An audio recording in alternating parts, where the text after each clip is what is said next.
So colonoscopy is the best test that we have to find growths in the colon called polyps, some of which are precancerous. Those are called adenomas, to prevent colon cancer.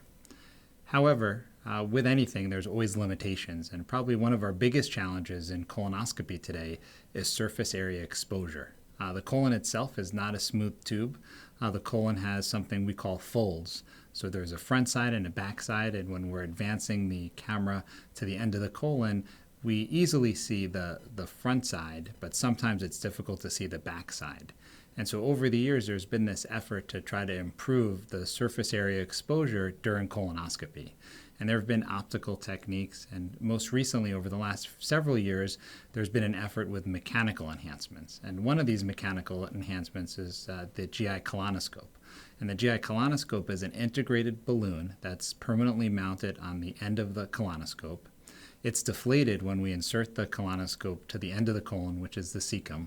When the balloon is inflated at the cecum, the scope is slowly pulled back, and what the balloon is doing is it's engaging the colon wall, and it does it in a way to flatten those folds, so the colon does look temporarily smooth. And what that does is it allows the polyps that could potentially be hidden behind some of the folds or some of the blind spots, which are sharp turns in the colon, to be in our visual field. The other thing that it allows us to do is have stabilization, because what happens is the scope itself, the tip where the camera is in the center of that balloon.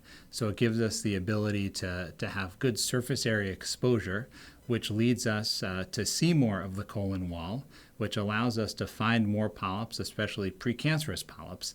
And the clinical data has supported this. We've seen a 30% increase compared to standard colonoscopy.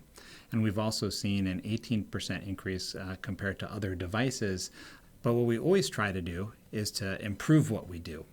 And when we think about colonoscopy, it is the best test we have, but there's an effort to try to improve the whole procedure.